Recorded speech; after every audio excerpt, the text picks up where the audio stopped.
Adam Zivo is a journalist for the National Post. He's written a series of articles, as you've heard here, on the wrong drug addiction policies in Canada. He joins me right now because I want to put it to you.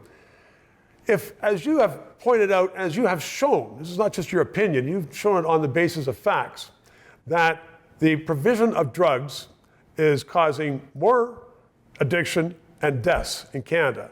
So then, why is there not a public debate with other experts? You had the guts to do it, but what about all these doctors who are paid a fortune and nobody's speaking up? Unfortunately, there's a culture of fear which prevents people from speaking up. We have a bunch of gutless doctors in Canada? They're not gutless. I think they're justifiably afraid because the safer supply advocates are vicious and they're highly organized and well-funded. So individuals who criticize safer supply are often subject to character assassination. Dr. Julian Summers is a great example of that, if you're interested in hearing more about his story. Well, I'm sure. Okay, so he had been commissioned by the Alberta government to review a series of safer supply publications, and he found the vast majority of them were incredibly weak and claimed that the program worked when it did not. So as a result, a group of safer supply advocates spent a year trying to destroy his reputation. They wrote a public letter saying that his research was critically low quality, but their claims didn't actually make any sense and often misconstrued other research. So, I mean, that happens oftentimes when someone is going against the common wisdom at the time, and generally oftentimes they are right.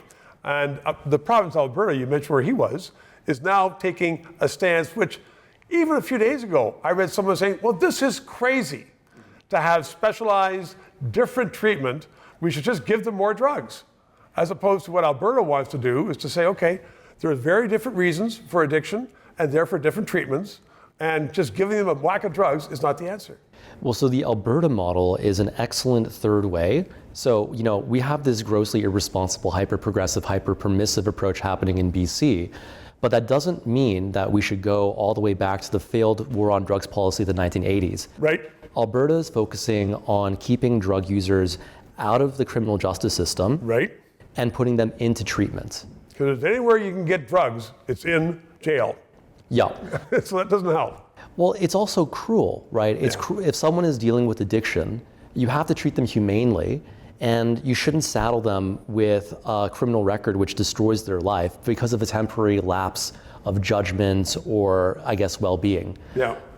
It's cruel and it's inefficient for society. If you put them in rehab, it's better for everyone. Absolutely. And we are not perpetuating what could be a class of government-fed drug addicts. Yeah. Forever and ever. It's exactly. Adam Zivo, thank you very much. 3 minutes. This country needs bold and fearless discussion of the issues that are confronting it. And the Trudeau government is censoring the news and paying other news providers.